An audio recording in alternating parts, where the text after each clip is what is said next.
Hello my dear friends, स्वागत है आप सभी का लेज्ड एजुकेशन। तो फ्रेंड्स, आज मंडे है और जैसा कि हमने आपसे वादा किया हुआ था कि एनबीएस मेस हेल्पर का क्रैश कोर्स के जो वीडियो लॉन्च होगी वो मंडे से रेगुलरली अपलोड कर दी जाएगी। तो फ्रेंड्स, आज मंडे है और आज ही से हम अपने क्रैश कोर्स की वीडियो अपलोड करना शुरू कर रहे हैं। तो ये हमारे क्रैश कोर्स की पहली वीडियो है और बेसिकली ये डेमो वीडियो भी है। डेमो वीडियो उन स्टूडेंट्स के लिए है जो अभी तक इस बैच को परचेस नहीं किए हुए हैं, तो उनको हम बताना चाहते हैं कि हमारी इस क्रैश कोर्स में किस प्रकार से पढ़ाई होने वाली है, कैसी हमारी क्लासेस चलेंगी, क्या सारी चीज़ें होंगी इस क्लास में।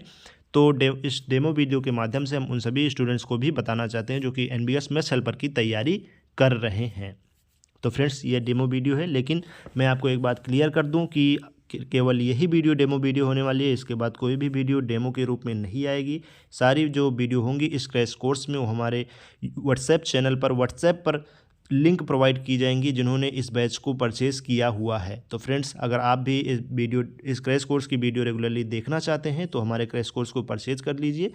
बहुत ही मिनिमम फ़ीस रखी हुई है हमने। फ़ीस क्या है वो आपको हमारी सेपरेट वीडियो में जिसमें हमने समझाया कि क्रैश कोर्स को कैसे बाई करना है, क्या सारी चीज़ें फैसिलिटीज़ इस क्रैश कोर्स में मिलने वाली है, उसमें आपको मिल जाएगी। तो वहाँ पर आप जाकर चेक कर सकते हैं। उस वीडियो का लिंक हम आई बटन में दे देंगे या फिर आप डिस्क्रिप्शन चेक करेंगे, वहाँ पर भी आपको मिल जाएगा इस क्रैश कोर्स के बारे में। तो फ्रेंड्स, ये आज की हमारी आखिरी डेमो वीडियो होगी, पहली और आखिरी डेमो वीडियो होने वाली है। इसके बाद कोई भी डेमो वीडियो नहीं आएगी। तो फ्रेंड्स, मैं आपको बता दूं कि कैसे स्टडी हमारी चलने वाली है। तो बेसिकली फ्रेंड्स, हम क्या करने वाले होंगे यहाँ पर, हम करेंगे थ्योरी प्लस एमसीक्यू क्लासेस करने वाले हैं। तो आज की वीडियो भी इसी बेसिस पर है। सबसे पहले हम थ्योरी पढ़ेंगे, उसके बाद इसी थ्योरी के रिगार्डिंग कुछ एमसीक्यूज़, लगभग 25 से 30 एमसीक्यूज़ सॉल्व करने वाले हैं इस वीडियो में। तो फ्रेंड्स, ये होगा हमारा मॉडल पढ़ाई करने का। और जैसा कि हमने बताया कि टेस्ट रेगुलरली होते रहेंगे, जैसा कि हमने निर्धारित किया है। टेस्ट वगैरह के बारे में जानना है तो आप उस वीडियो पर जाकर चेक कर सकते हैं। तो जिन्होंने इस बैच को परचेस नहीं किया उन सभी स्टूडेंट्स से एक रिक्वेस्ट है कि अगर आपको एनबीएस मेस हेल्पर में सिलेक्शन लेनी है तो आप भी हमारा चैनल सब्सक्राइब कर सकते हैं और हमारा ये क्रैश कोर्स बाई कर सकते हैं। तो फ्रेंड्स, हम बहुत ही अच्छे तरीके से एनबीएस मेस हेल्पर के लिए तैयारी करवा रहे हैं, तो आप भी बाई कर सकते हैं। चलिए, वीडियो को ज़्यादा डिले न करवाते हुए सीधा हम टॉपिक पर आते हैं और पढ़ते हैं कार्बोहाइड्रेट के बारे में। फ्रेंड्स, मैं आपको बता दूं कि इस वीडियो में हम केवल उसी 4 टॉपिक्स पर चर्चा करेंगे जो कि हमारे एग्ज़ाम के पॉइंट ऑफ व्यू से महत्वपूर्ण होने वाले हैं। ज़्यादा हम इधर उधर की बातें नहीं करने वाले हैं, सीधा हम टॉपिक पर आएंगे और उन्हीं सब टॉपिक के बारे में चर्चा करेंगे जो कि हमारे एग्ज़ाम में पूछे जा सकते हैं। तो सबसे पहले कार्बोहाइड्रेट का जो मॉलिक्यूलर फार्मूला है ये इंपॉर्टेंट हो जाएगा। ये आपसे पूछा जा सकता है अब कि what is the molecular formula of carbohydrate, या फिर कार्बोहाइड्रेट का आणविक सूत्र क्या है। तो कार्बोहाइड्रेट का जो आणविक सूत्र है, मॉलिक्यूलर फार्मूला है, वह है C6H2OY। और ये मुख्य रूप से किसके द्वारा उत्पादित होते हैं, तो ये मुख्य रूप से पौधों के द्वारा उत्पादित होते हैं। ऊर्जा के प्रथम स्रोत होते हैं, तो कार्बोहाइड्रेट ऊर्जा के प्रथम स्रोत होते हैं। ये इंपॉर्टेंट होगा फ्रेंड्स। इसमें आपसे पूछा जा सकता है कि ऊर्जा का प्रथम स्रोत किसे कहा जा सकता है, और आपको एमसीक्यू में दे दिया जाएगा कार्बोहाइड्रेट, वसा, वाइटमिन्स एंड मिनरल्स। तो इसमें आपको ऊर्जा के प्रथम स्रोत क्या होंगे, ऊर्जा का प्रथम स्रोत कार्बोहाइड्रेट होगा। तो फ्रेंड्स, अब बात करते हैं कि कार्बोहाइड्रेट के कितने प्रकार होते हैं। तो बेसिकली कार्बोहाइड्रेट के 3 प्रकार होते हैं। पहला है मोनोसैकेराइड, ओलिगोसैकेराइड एंड पॉलीसैकेराइड। ये है कार्बोहाइड्रेट के 3 प्रकार। तो चलिए फटाफट से इन 3 प्रकारों के बारे में एक संक्षिप्त में डिस्कशन कर लेते हैं। फ्रेंड्स, मोनोसैकेराइड के बारे में पढ़ें तो यहाँ पर देखिए, पॉलीहेक्साइड एल्डिहाइड या कीटोन की सरल इकाई देने के लिए एक कार्बोहाइड्रेट जिसे आगे हाइड्रोलाइज नहीं किया जा सकता है उसे मोनोसैकेराइड कहते हैं। ये ज़्यादा इंपॉर्टेंट नहीं है फ्रेंड्स। लगभग 20 मोनोसैकेराइड प्रकृति में पाए जाते हैं। ये भी इंपॉर्टेंट नहीं है। इंपॉर्टेंट क्या है, इसके कुछ उदाहरण इंपॉर्टेंट हैं। तो इसके कुछ सामान्य उदाहरण कौन कौन से हैं, ग्लूकोज है, फ्रक्टोज है, राइबोज है इत्यादि। ये सभी मोनोसैकेराइड के उदाहरण हैं। तो फ्रेंड्स, उदाहरण बहुत ही ज़्यादा इंपॉर्टेंट हो जाते हैं क्योंकि आपको उदाहरण से ही क्वेश्चन पूछे जाएंगे। किस प्रकार पूछे जाएंगे मैं ये भी आपको क्लियर कर देता हूँ। किस प्रकार पूछे जाएंगे क्वेश्चन, तो इसमें आपको क्वेश्चन दे दिया जाएगा कि ग्लूकोज किसका उदाहरण है, या फिर मोनोसैकेराइड के उदाहरण बताइए। उसमें आपको मोनोसैकेराइड के उदाहरण बताइए क्वेश्चन में आपको ऑप्शन दे देगा, ग्लूकोज, लैक्टोज या प्रोटीन, ये सारी चीज़ें दे दी जाएगी और आपको बताया जाएगा कि मोनोसैकेराइड के उदाहरण कौन कौन से हैं। या फिर आपको दे दिया जाएगा कि फ्रक्टोज किसका उदाहरण है, मोनोसैकेराइड, पॉलीसैकेराइड, डाइसैकेराइड, ओलिगोसैकेराइड किसका उदाहरण है। तो इस प्रकार से क्वेश्चन पूछे जाएंगे। तो जो इंपॉर्टेंट होगा वह मैं आपको बताते चलूँगा, आपको टेंशन बिल्कुल नहीं लेनी है। तो मोनोसेकेराइड के उदाहरण क्या हैं? ग्लूकोज, फ्रक्टोज, राइबोज इत्यादि मोनोसेकेराइड के उदाहरण हैं। ओलिगोसेकेराइड के बारे में हम बात करें तो हाइड्रोलिसिस पर 2 से 10 मोनोसेकेराइड इकाइयों का उत्पादन करने वाले कार्बोहाइड्रेट को ओलिगोसेकेराइड कहा जाता है। कुछ सामान्य उदाहरण हैं ग्लूकोज, फ्रक्टोज, राइबोज इत्यादि, ये भी इंपॉर्टेंट हो जाएगा। उन्हें आगे डाइसेकेराइड, ट्राइसेकेराइड, टेट्रासेकेराइड आदि के रूप में वर्गीकृत किया जाता है। मोनोसेकेराइड की संख्या के आधार पर वे हाइड्रोलिसिस प्रदान करते हैं। ये फ्रेंड्स इंपॉर्टेंट है। क्या इंपॉर्टेंट है? मोनोसेकेराइड की संख्या के आधार पर वे हाइड्रोलिसिस प्रदान करते हैं। तो यहाँ से आपसे क्वेश्चन पूछा जा सकता है कि हाइड्रोलिसिस कौन प्रदान करते हैं? तो ओलिगोसेकेराइड्स हाइड्रोलिसिस प्रदान करते हैं। इनमें से सबसे आम डाइसेकेराइड है। एक डाइसेकेराइड की हाइड्रोलिसिस पर प्राप्त 2 मोनोसेकेराइड इकाइयाँ सामान्य या भिन्न हो सकती हैं। उदाहरण के लिए हाइड्रोलिसिस पर सुक्रोज का एक अणु ग्लूकोज के एक अणु और फ्रक्टोज का एक अणु देता है, जबकि मल्टोज केवल ग्लूकोज के 2 अणु देते हैं। तो इसमें इंपॉर्टेंट क्या होता है फ्रेंड्स? तो हाइड्रोलिसिस कौन प्रदान करते हैं, ये इंपॉर्टेंट है फ्रेंड। तो चलिए अब बात करते हैं कार्बोहाइड्रेट के तीसरे टाइप के बारे में। कार्बोहाइड्रेट का तीसरा टाइप है पॉलीसेकेराइड। पॉलीसेकेराइड हाइड्रोलिसिस पर कार्बोहाइड्रेट जो बड़ी संख्या में मोनोसेकेराइड इकाइयों का उत्पादन करते हैं उन्हें पॉलीसेकेराइड कहते हैं। पॉलीसेकेराइड किसे कहते हैं? जो कार्बोहाइड्रेट बड़ी संख्या में मोनोसेकेराइड इकाइयों का उत्पादन करते हैं उन्हें पॉलीसेकेराइड कहा जाता है। इसके कुछ उदाहरण हैं स्टार्च, सेल्यूलोज, ग्लाइकोजन, मसूड़े आदि पॉलीसेकेराइड स्वाद में मीठे नहीं होते हैं। तो ये फ्रेंड इंपॉर्टेंट है। यहाँ पर कौन कौन सी चीज़ें इंपॉर्टेंट हो जाती हैं? यहाँ पर एक तो ये कि ये स्वाद में मीठे नहीं होते हैं। इसके उदाहरण हैं स्टार्च, सेल्यूलोज, ग्लाइकोजन, मसूड़े आदि, और इन्हें गैर शर्करा भी कहा जाता है। तो इसमें 3 चीज़ें इंपॉर्टेंट निकल कर आती हैं। कौन कौन सी? इन्हें ये मीठे नहीं होते हैं, इन्हें गैर शर्करा कहा जाता है, और इनके उदाहरण। तो इसमें आपको 3 क्वेश्चन बन सकते हैं। या पहला क्वेश्चन तो ये बन सकता है कि स्टार्च या फिर सेल्यूलोज या फिर ग्लाइकोजन, मसूड़े इत्यादि किसके उदाहरण हैं? पहला क्वेश्चन ये बन सकता है। और ये दूसरा क्वेश्चन ये बन जाएगा कि फ्रेंड कौन सा कार्बोहाइड्रेट स्वाद में मीठे नहीं होते हैं, और तीसरा क्वेश्चन बन जाएगा कि कौन से कार्बोहाइड्रेट गैर शर्करा युक्त होते हैं। तो इसमें 3 क्वेश्चन आपको देखने को मिल सकते हैं। तो फ्रेंड्स इस प्रकार से क्लासेस चलने वाली है। हम आपको बताते चलेंगे सारी चीज़ें कि कैसे कैसे क्वेश्चन पूछा जा सकता है, कौन से क्वेश्चन आने की संभावना ज़्यादा है। तो चलिए अब आगे बढ़ते हैं। फ्रेंड्स अब हम पढ़ेंगे कि कार्बोहाइड्रेट के खाद्य स्रोत, कार्बोहाइड्रेट हमें कहाँ कहाँ से मिल सकते हैं। तो फ्रेंड कार्बोहाइड्रेट हमें अनाजों से मिल सकते हैं, और अतिरिक्त लाभ के लिए ज़्यादातर साबुत युक्त अनाजों ने। साबुत युक्त अनाज का मतलब है कि ग्रेन्स, जिसमें ग्रेन्स एडेड हों। उसके बाद डेयरी उत्पाद से हमें मिल सकते हैं, डेयरी की चीज़ों से हमें कार्बोहाइड्रेट मिल सकता है। फलों से भी हमें कार्बोहाइड्रेट मिलता है, लेकिन यदि आप फलों का रस प्रेफर करते हैं तो उसकी जगह आपको पूरे फल को खाना प्रेफर करना चाहिए, उससे ज़्यादा आपको फ़ायदा मिलेगा। तो चलिए अब बात करते हैं कि कार्बोहाइड्रेट को कौन से व्यक्ति को कितना % लेना चाहिए। ये आपसे इम्पॉर्टेंट है, आपसे एग्जाम में पूछा जा सकता है कि कार्बोहाइड्रेट की मात्रा, किस व्यक्ति को कितना कार्बोहाइड्रेट लेना चाहिए।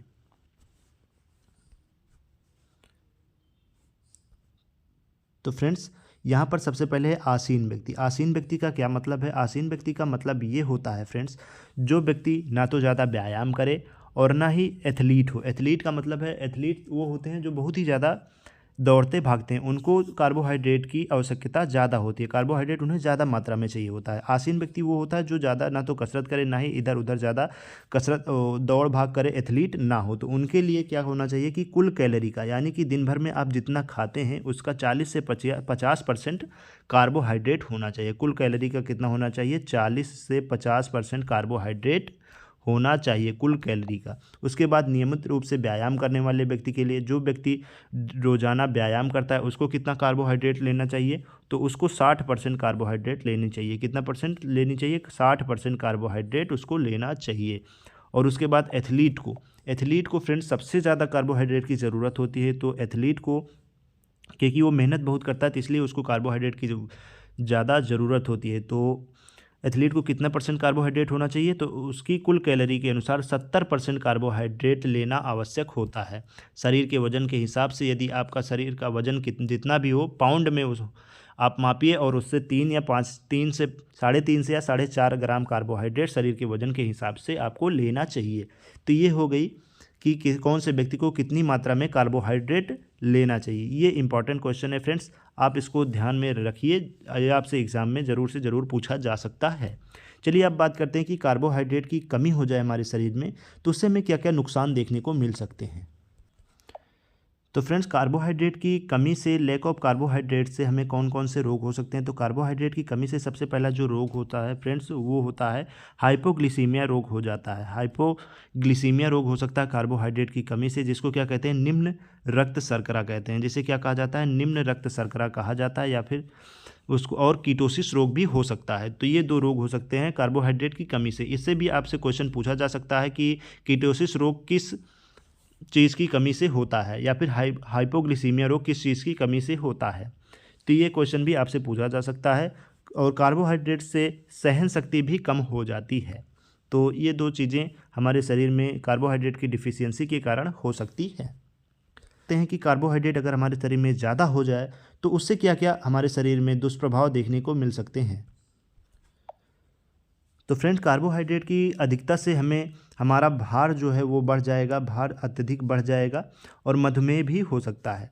तो ये सारी चीज़ें हो सकती हैं कार्बोहाइड्रेट की अधिकता से। तो ये भी क्वेश्चन पूछा जा सकता है कि मधुमेह किस चीज़ की अधिकता से हो सकता है? तो मधुमेह, कार्बोहाइड्रेट की अधिकता हमारे शरीर में हो जाएगी तो मधुमेह हो जाएगा। तो फ्रेंड्स, इससे हमें ये पता चलता है कि हमें कोई भी चीज़ जो है वो तो ना तो ज़्यादा मात्रा में लेनी चाहिए और ना ही कम मात्रा में लेनी चाहिए। जो भी चीज़ लेनी है, कार्बोहाइड्रेट हो गया, प्रोटीन, वसा, ये सारी चीज़ें हो गई, उनको हमें जो है बैलेंस में लेना होगा, बैलेंस में लेना होगा। इसलिए हमने अपनी 12th की क्लासेस में भी पढ़ लिया है कि बैलेंस डाइट किसे कहते हैं। जो बच्चे 12th में फिजिकल एजुकेशन लिए हुए हैं वो बैलेंस डाइट के बारे में अच्छे तरीके से जानते होंगे। यदि आपको बैलेंस डाइट नहीं पता है तो आप कमेंट में करेंगे, तो हम बैलेंस डाइट पर आपको एक डिटेल्ड वीडियो बना देंगे कि कौन से व्यक्ति को कितना खाना चाहिए, कितनी कैलोरी लेनी चाहिए कि जिससे उसकी शरीर फिट रहे। तो चलिए अब बात करते हैं हमारे नेक्स्ट टॉपिक, फैट यानी कि वसा के बारे में। तो फ्रेंड्स, ये बेसिकली फैट की डेफिनेशन है। तो चलिए हम बात करते हैं कि शरीर में भूमिका क्या होती है फैट की। तो इस शरीर में कौन कौन से रोल प्ले करते हैं हमारे फैट। तो फैट क्या होते हैं? संग्रहित ऊर्जा होती है, यानी कि रिजर्व्ड एनर्जी होती हैं। जो एनर्जी हमें कार्बोहाइड्रेट से मिलती है, सबसे पहले हमारी शरीर उसका दोहन करती है। उसके बाद वसा वाली एनर्जी हमारी शरीर इस्तेमाल करती है, यानी कि वसा क्या करता है? हमारे शरीर में एनर्जी को बचा कर रखता है। जब हमारे शरीर की पूरी एनर्जी ख़त्म हो जाती है तो वसा जो एनर्जी बचा कर रखता है वही हमारा शरीर बाद में उसका इस्तेमाल करती है। तो वसा सबसे पहले क्या काम करता है? एनर्जी को स्टोर करके रखता है हमारी बॉडी में, और ये महत्वपूर्ण अंगों की सुरक्षा करता है। हमारे शरीर में जो भी महत्वपूर्ण अंग हैं उनकी सुरक्षा करता है, तापारोधन, इंसुलेशन भी करता है। और उसके बाद ये वसा में घुलनशील विटामिन का परिवहन करता है। जो विटामिन वसा में घुलनशील होते हैं उनका एक ट्रांसपोर्ट होता है और ये हमारे शरीर में उसको परिवहन करता रहता है। तो वसा का हमारे शरीर में ये सारे काम होते हैं। चलिए अब बात करते हैं कि कितना वसा हमें लेना चाहिए दिन भर में। तो आपकी कुल दैनिक कैलोरी का 20 से 35% वसा आना चाहिए, यानी कि आप जितनी भी एक दिन में जितना भी कैलोरी लेते हैं उसका 20 से 35% वसा भी होनी चाहिए। कुल दैनिक कैलोरी का 10% से कम संतृप्त वसा होता है। उसके बाद वसा कहाँ कहाँ से हमें मिल सकता है? तो वसा हमें तेल से मिल सकता है, नट से मिल सकता है, बीज से, मांस से, मछली से, डेयरी यानी कि दूध वगैरह से मिल सकता है। तो यहाँ से हमें वसा की मात्रा देखने को मिल सकती है। अब बात करेंगे फ्रेंड कि वसा की कमी से क्या क्या हो सकता है। तो वसा की कमी से शिशुओं में अक्सर EFA की कमी वाले आहार खिलाए जाते हैं, यानी कि जब वसा की कमी हो जाती है शिशुओं में, बच्चों में, तो उन्हें EFA की कमी वाले आहार खिलाए जाते हैं। जिस बच्चे के स्कैमी डर्मेटाइटिस, खालित थ्रोम्बोसाइटोपेनिया और बच्चों में बौद्धिक विकलांगता होती है, यानी कि फैटी एसिड की कमी से ये सारी चीज़ें हो, यानी कि वसा की कमी से थ्रोम्बोसाइटोपेनिया हो सकता है, बौद्धिक विकलांगता हो सकती है, डर्मेटाइटिस हो सकता है। और वसा अधिक हो जाए तो वसा अधिकता से मोटापे का कारण होता है। वसा की अधिकता से मोटापे का कारण होता है, और जो व्यक्ति अत्यधिक मोटा होता है उसे हृदय संबंधी रोग अपने आप ही आ जाते हैं। चलिए फ्रेंड्स, अब प्रोटीन के बारे में बात करते हैं। प्रोटीन क्या होता है? प्रोटीन बड़े आकार के अणु होते हैं, एमिनो एसिड नामक संरचनात्मक इकाइयों के पॉलीमर होते हैं। प्रोटीन में कुल 20 अलग अलग एमिनो एसिड मौजूद होते हैं, और प्रोटीन बनाने के लिए इन एमिनो एसिड के हजारों और लंबी श्रृंखलाओं के एक दूसरे से जुड़े होते हैं। हमारे शरीर में प्रोटीन का रोल क्या है उसको जान लेते हैं। तो प्रोटीन ऊतकों का निर्माण करते हैं। अंग के ऊतकों, मांसपेशियों, बालों, त्वचा, नाखून इत्यादि, कांट्रा इत्यादि का निर्माण प्रोटीन से होता है। उसके बाद कोशिका प्लाज्मा झिल्ली का हिस्सा होते हैं। चयापचय, परिवहन और हार्मोन प्रणालियों में शामिल होते हैं। चयापचय को विनिमय करने वाले एंजाइम होते हैं। हमारे शरीर में एक तटस्थ वातावरण बनाए रखने के लिए एसिड और बेस में संतुलन बनाते हैं। तो ये क्वेश्चन आपसे पूछा जा सकता है फ्रेंड, एसिड और बेस में हमारे शरीर में एसिड और बेस के बीच संतुलन कौन बनाता है। तो हमारे शरीर में एसिड और बेस के बीच संतुलन कौन बनाता है फ्रेंड, वो बनाता है प्रोटीन। कौन बनाता है? प्रोटीन बनाता है हमारे शरीर में एसिड और बेस के बीच संतुलन। तो ये हो गया फ्रेंड्स हमारी थ्योरी क्लासेस। अब चलिए फटाफट से हम बात करते हैं कुछ एमसीक्यूज़ के बारे में, कुछ एमसीक्यूज़ सॉल्व करते हैं जिससे हमें एक बेसिक नॉलेज हो जाएगा। जो भी हमें पढ़ा वो हमारा रिवाइज हो जाएगा और वो हमें याद रहेगा, और जो भी एमसीक्यूज़ बताएंगे वो एग्ज़ाम के पॉइंट ऑफ व्यू से इम्पॉर्टेंट भी होंगे। तो चलिए फटाफट से एमसीक्यूज़ के बारे में जानते हैं। सो फ्रेंड्स, क्वेश्चन स्टार्ट करने के पहले मैं आप सभी से एक बार फिर से बता दूं कि ये बैच केवल वही बच्चे देख सकते हैं आज के बाद जिन्होंने हमारी ये बैच परचेज़ की हुई है। तो परचेज़ करने के लिए क्या प्रोसीजर है, वो सारी चीज़ें आपको हमारे सेपरेट वीडियो जो हमने बनाई है उसमें आपको मिल जाएगी। तो एक बार उसको ज़रूर चेक कर लें। अगर आपको समझ में आता है तो आप इस बैच को परचेज़ कर सकते हैं। बहुत ही ज़्यादा मिनिमम फीस रखी हुई है हमने, वहाँ सारी डिटेल आपको बताई हुई है। अगर आपको समझ में आता है तो आप इस बैच को परचेज़ कर सकते हैं। बहुत ही ज़्यादा आपको फ़ायदा मिलने वाला है। तो इस बैच में जिस प्रकार से हमने इस वीडियो में पढ़ाया है उसी प्रकार से आगे आने वाली सभी वीडियोस में हम पढ़ाएंगे। तो चलिए अब क्वेश्चन को शुरू करते हैं। वहाँ पर हमने बताया भी है कि किस प्रकार से हमारी ये बैच चलने वाली है, तो उसी हिसाब से वो बैच हमारी चलेगी जिस प्रकार से हमने उस वीडियो में बताया हुआ है। तो चलिए फटाफट से पहले क्वेश्चन पर आते हैं। पहला क्वेश्चन है फ्रेंड्स, पहला क्वेश्चन है सभी तरल व ठोस पदार्थ जिन्हें मनुष्य खाता है तथा पाचन क्रिया द्वारा पचाता है क्या कहलाता है। तरल व ठोस पदार्थ जिन्हें मनुष्य खाता है, पाचन क्रिया द्वारा पचाता है, वह क्या कहलाता है। तो वह डेफिनेटली भोजन ही कहलाएगा। क्वेश्चन नंबर 2 पर आते हैं। क्वेश्चन नंबर 2 है फ्रेंड कि निम्नलिखित में से क्या संतुलित आहार को परिभाषित करता है। संतुलित आहार, बैलेंस डाइट के बारे में हमने थ्योरी क्लासेस में अभी बताया हुआ है, और अगर आपको समझ में ना आया हो तो आप कमेंट करेंगे तो मैं बैलेंस डाइट पर सेपरेट वीडियो भी बना दूंगा जिससे आपको आसानी से समझ में आ जाए। वहाँ पर हम संतुलित आहार के बारे में डिटेल्ड डिस्कशन कर लेंगे। तो क्वेश्चन है निम्नलिखित में से क्या संतुलित आहार को परिभाषित करता है। ऑप्शन है आहार में सभी पोषक तत्वों का उचित मात्रा में ना होना, आहार में सभी पोषक तत्वों का उचित मात्रा में होना, आहार में केवल कार्बोहाइड्रेट होना, या फिर इनमें से कोई भी नहीं। तो बैलेंस डाइट को क्या परिभाषित करता है। बैलेंस डाइट को जब आहार में सभी पोषक तत्व उचित मात्रा में होंगे और सभी पोषक तत्व होंगे तभी वह डाइट बैलेंस डाइट कहलाएगी। इसलिए ऑप्शन नंबर बी हमारा यहाँ पर करेक्ट हो जाएगा। क्वेश्चन नंबर 3 की तरफ बढ़ते हैं। क्वेश्चन नंबर 3 है फ्रेंड्स, कैलोरी का क्या अर्थ है।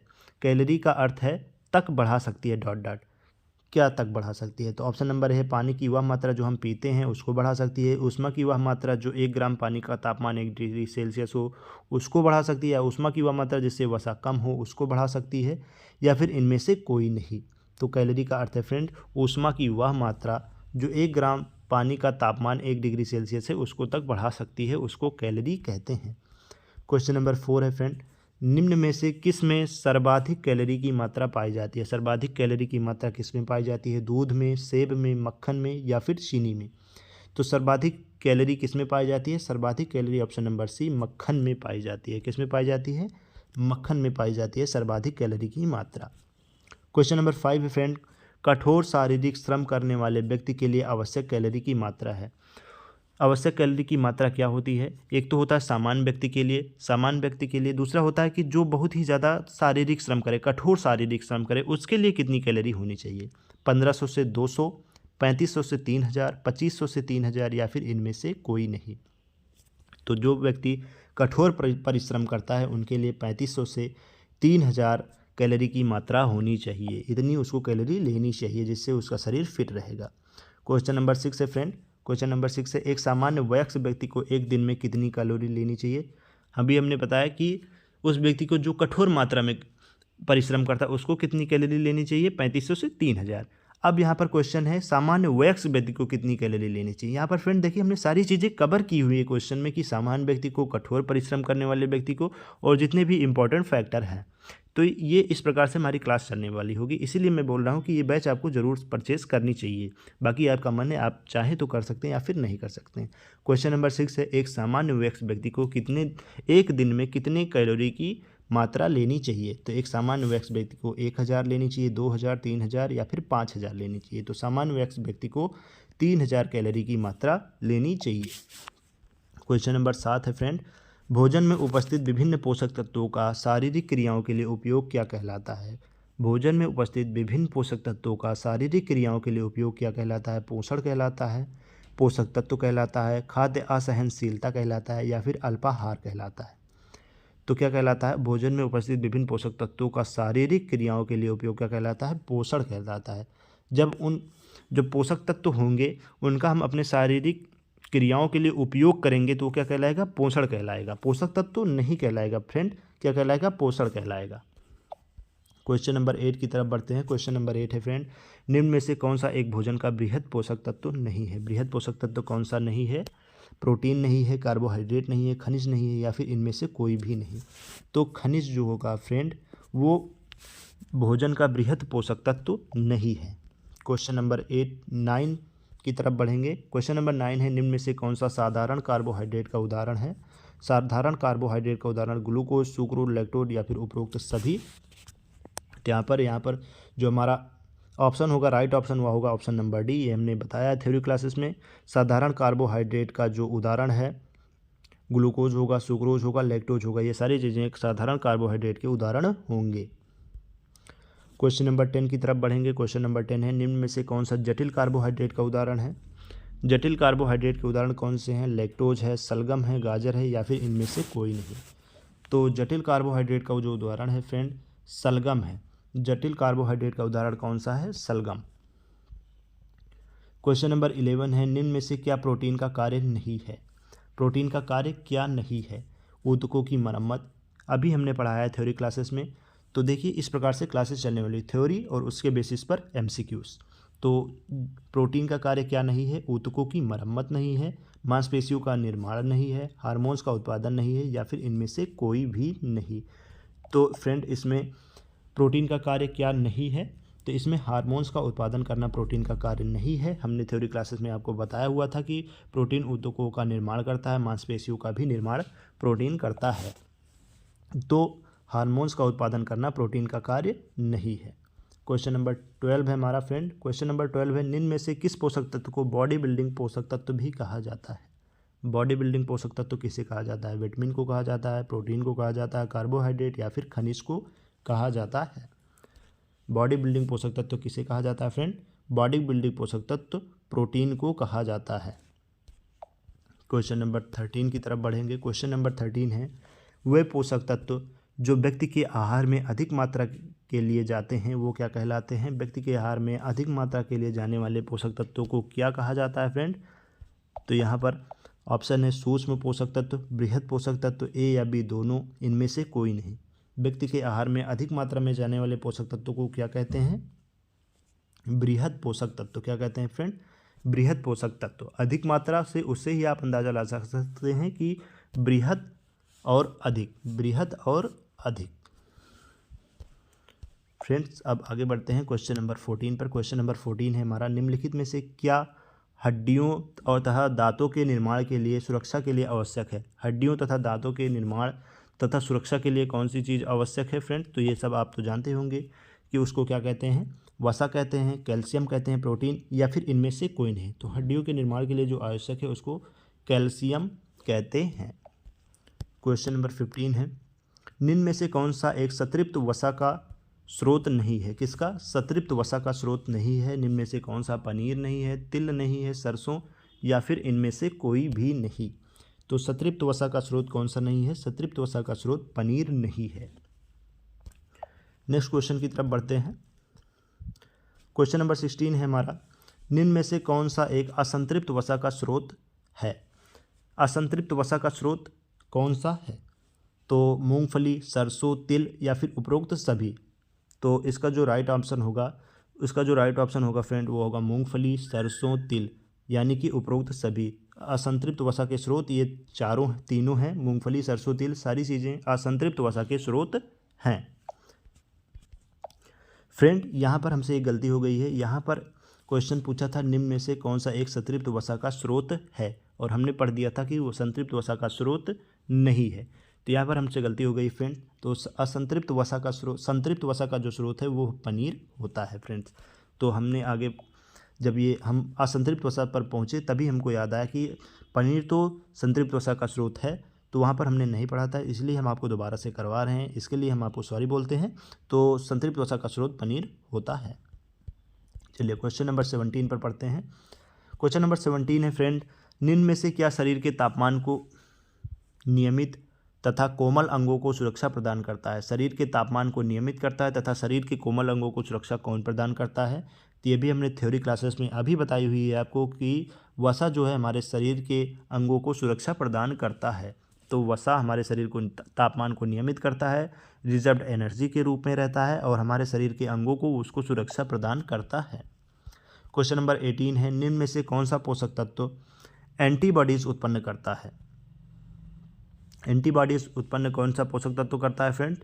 तो निम्न में से कौन सा पोषक तत्व एंटीबॉडीज उत्पन्न करता है? वो होता है प्रोटीन, वसा, जल या फिर खनिज। एंटीबॉडीज कौन उत्पन्न करता है हमारे शरीर में? तो एंटीबॉडी उत्पन्न करने का कार्य किसका है? प्रोटीन का है। प्रोटीन हमारे शरीर में एंटीबॉडी उत्पन्न करता है। 19 है फ्रेंड, आहार में पशुजन्य प्रोटीन अधिक होने से निम्न में से कौन सा रोग होता है? पशुजन्य प्रोटीन अधिक होने से कौन सा रोग हो जाता है हमें? ऑप्शन है हृदय रोग, गुर्दे में पथरी, महिलाओं में एनीमिया या फिर उपरोक्त सभी। तो यहाँ पर जब आहार में पशुजन्य प्रोटीन की अधिकता होगी तो हमें ये सारी चीज़ें हो सकती हैं, ये सारी बीमारियां हमारे शरीर में हो सकती हैं। क्वेश्चन नंबर 20 है फ्रेंड, निम्न में से कौन सा पोषक तत्व आहार के सूक्ष्म पोषक तत्वों का उदाहरण है? सूक्ष्म पोषक तत्वों का उदाहरण पूछ रहा है फ्रेंड, कौन सा है? तो खनिज है, विटामिन है, प्रोटीन है या फिर खनिज विटामिन दोनों है। तो सूक्ष्म प्रोटीन का उदाहरण कौन सा है फ्रेंड? सूक्ष्म प्रोटीन का उदाहरण खनिज विटामिन दोनों ही हैं सूक्ष्म प्रोटीन के उदाहरण। क्वेश्चन नंबर 21 है, निम्न में से कौन सा खनिज हमारे शरीर में अधिकांश मात्रा में पाया जाता है? तो हमारे शरीर में अधिकांश मात्रा में कौन सा खनिज पाया जाता है? आयरन पाया जाता है, कैल्शियम पाया जाता है, तांबा पाया जाता है या फिर इनमें से कोई नहीं? तो हमारे शरीर में अधिकांश मात्रा में पाया जाने वाला खनिज जो है फ्रेंड वो है कैल्शियम। क्या है? कैल्शियम। हमारे शरीर में कैल्शियम अधिकांश मात्रा में पाया जाता है और कैल्शियम क्या है? कैल्शियम एक प्रकार का खनिज है। क्वेश्चन नंबर 22 है फ्रेंड, निम्नलिखित में से कौन सा एक मैग्नीशियम का स्रोत नहीं है? मैग्नीशियम का स्रोत नहीं है यहाँ पर पूछ रहा है। तो साबुत अनाज, ब्राउन राइस, मीट या फिर आयोडीन नमक। तो मैग्नीशियम का स्रोत कौन सा नहीं है फ्रेंड? मैग्नीशियम का स्रोत आयोडीन नमक नहीं है। क्वेश्चन नंबर 23 है, क्वेश्चन नंबर 23 है, हीमोग्लोबिन में निम्न में से कौन सा खनिज अधिक मात्रा में पाया जाता है? निम्न में से कौन सा खनिज अधिक मात्रा में पाया जाता है? कैल्शियम पाया जाता है, आयरन, तांबा या फिर इनमें से कोई नहीं? तो अधिक मात्रा में पाया जाने वाला खनिज कौन सा है? वो है आयरन। सबसे ज़्यादा मात्रा में पाया जाने वाला खनिज आयरन होता है। क्वेश्चन नंबर 24 है, इनमें से कौन सा विटामिन वसा में घुलनशील नहीं है? वसा में घुलनशील विटामिन कौन सा नहीं है? क्वेश्चन नंबर 24 है। ऑप्शन है vitamin A, vitamin D, vitamin B समूह, इनमें से कोई नहीं।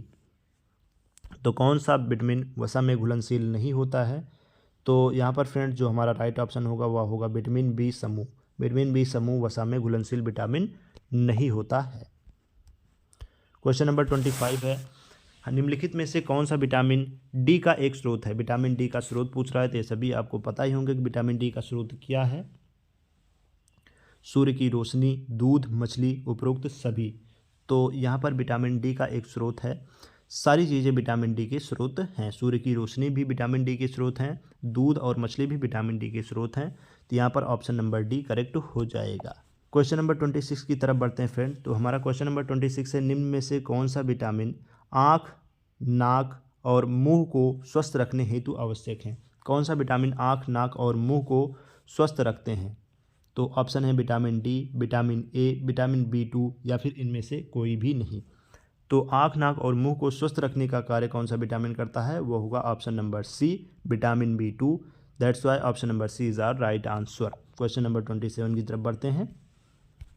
क्वेश्चन नंबर 27 है, बेरी रोग निम्न में से किस विटामिन की कमी से होता है? ये क्वेश्चन अक्सर एग्जाम में पूछे जाते हैं, तो ये इंपॉर्टेंट भी हो सकता है, तो इसको आप ज़रूर ध्यान में रखिएगा। सारे क्वेश्चन इंपॉर्टेंट है। तो क्वेश्चन नंबर 27 है, बेरी रोग निम्न में से किस विटामिन की कमी से होता है? ऑप्शन है vitamin B1, vitamin A, vitamin C या फिर इनमें से कोई भी नहीं। तो इसका जो राइट ऑप्शन है फ्रेंड, विटामिन B1 की कमी से बेरी-बेरी रोग होता है। किसकी कमी से होता है? विटामिन B1 की कमी से बेरी-बेरी रोग होता है। निम्न में से कौन सा आहार के गैर पोषक तत्वों का एक उदाहरण है? आहार के गैर तत्वों के उदाहरण पूछ रहे हैं पोषक तत्वों का। तो ऑप्शन है प्रोटीन, कार्बोहाइड्रेट, फाइबर या फिर इनमें से कोई नहीं। तो यहाँ पर जो हमारा राइट ऑप्शन होगा वह होगा ऑप्शन नंबर सी, प्रोटीन। ये आहार के गैर पोषक तत्वों का उदाहरण है। चलिए क्वेश्चन नंबर 29 की तरफ बढ़ते हैं। क्वेश्चन नंबर 29 है फ्रेंड, राष्ट्रीय स्वास्थ्य संगठन के अनुसार किस बॉडी मास इंडेक्स के बीच का भार स्वस्थ भार होता है? यानी कि किसके बीच का भार स्वस्थ भार होता है राष्ट्रीय स्वास्थ्य संगठन के अनुसार? 25 से 30 जिसका बॉडी मास इंडेक्स हो। यदि आपको बॉडी मास इंडेक्स कैलकुलेट करना नहीं आता है तब भी आप कमेंट करेंगे तो हम ये भी आपको बता देंगे कि बॉडी मास इंडेक्स कैसे कैलकुलेट किया जाता है। तो इस हिसाब से आप भी जान पाएंगे कि आपके शरीर के हिसाब से आपका कितना वजन होना चाहिए। तो यहाँ पर क्वेश्चन है हमारा, राष्ट्रीय स्वास्थ्य संगठन के अनुसार किसके बीच का भार स्वस्थ भार होता है? ऑप्शन है 25 से 30 का, 19 से 25 का, 1 से 30 का बॉडी मास इंडेक्स। तो यहाँ पर फ्रेंड्स जो हमारा राइट ऑप्शन होगा वह होगा 19 से 25 के बीच का जो बॉडी मास इंडेक्स होता है वह एक स्वस्थ भार होता है। क्वेश्चन नंबर 30 है, निम्न में से कौन सा तरीका स्वस्थ भार रखने में मदद करता है? यहाँ पर तरीका पूछ रहा है कि कौन सा तरीका हम अपनाएं कि हमारा भार स्वस्थ भार रहे। ऑप्शन है शारीरिक क्रियाएं, खाना छोड़ देना, बार बार पानी पीना या फिर इनमें से कोई नहीं। तो यहाँ पर जो हमारा राइट ऑप्शन होगा वह होगा क्वेश्चन नंबर 30 का ऑप्शन नंबर ए, शारीरिक क्रियाएं हम करेंगे तो हमारा जो भार होगा वह स्वस्थ भार रहेगा। हमें खाना बिल्कुल नहीं छोड़ना है, बार बार पानी भी नहीं पीना है। तो यहाँ पर जो हमारा राइट ऑप्शन है वो है शारीरिक क्रियाएं। नेक्स्ट क्वेश्चन की तरफ बढ़ते हैं। क्वेश्चन नंबर 31 है हमारा, अल्पाहार के कारण निम्न में से क्या नुकसान हो सकता है? अल्पाहार का क्या मतलब फ्रेंड? कम खाना खाना। तो इसके कारण क्या नुकसान हो सकते हैं हमारे शरीर में? ऑप्शन है रक्तचाप बढ़ना, शारीरिक भार कम होना, हड्डियां मजबूत होना या फिर इनमें से कोई नहीं। तो जब फ्रेंड हम अल्पाहार करेंगे यानी कि कम खाना खाएंगे तो उससे हमारे शरीर में नुकसान होगा, हमारा शारीरिक भार होगा कम हो जाएगा, शारीरिक भार कम हो जाएगा। नेक्स्ट क्वेश्चन की तरफ बढ़ेंगे। नेक्स्ट क्वेश्चन है, सिर दर्द, उल्टी, पेट दर्द, दस्त लग जाना किसके लक्षण हो सकते हैं? तो सिर दर्द, उल्टी, पेट दर्द, दस्त हो जाना किसके लक्षण है फ्रेंड? ऑप्शन है अल्पाहार के, खाद्य असहनशीलता के, विटामिन डी की कमी के या फिर इनमें से कोई नहीं। इसका जो हमारा राइट ऑप्शन है वो है खाद्य असहनशीलता के। तो नेक्स्ट क्वेश्चन की तरफ बढ़ते हैं फ्रेंड्स। यहाँ पर हमारी स्लाइड खत्म होती है। तो आज की वीडियो में बस इतना ही। ये सारे क्वेश्चन हमने जो कराए हैं बहुत ही ज़्यादा इंपॉर्टेंट है। थ्योरी क्लासेस आप ज़रूर पढ़िएगा। यदि थ्योरी क्लासेस आप मन लगा कर पढ़ लेते हैं तो सारे क्वेश्चन लगभग 90% क्वेश्चन आप करने में सक्षम हो जाएंगे। और इसी प्रकार से हमारी क्लासेस चलनी हो वाली है। तो आपसे एक बार हम फिर से रिक्वेस्ट करते हैं कि हमारे चैनल को सब्सक्राइब कर लीजिए, वीडियो को भी लाइक कर दीजिए और आप हमारे क्रैश कोर्स को, यदि आप NBS में सेल्पर की तैयारी कर रहे हैं तो उसको परचेज़ कर सकते हैं। आपको डेफिनेटली फ़ायदा मिलने वाला है। तो बैच को कैसे परचेस करना वो हमने बता ही दिया कि वीडियो में बताया हुआ है और वीडियो का लिंक आपको डिस्क्रिप्शन में मिल जाएगा, आई बटन पर भी आप चेक कर सकते हैं। तो आज की वीडियो में बस इतना है, मिलते हैं कल किसी दूसरे टॉपिक के साथ। तब तक के लिए पढ़ते रहिए। जय हिंद, जय Bharat. Thank you for watching.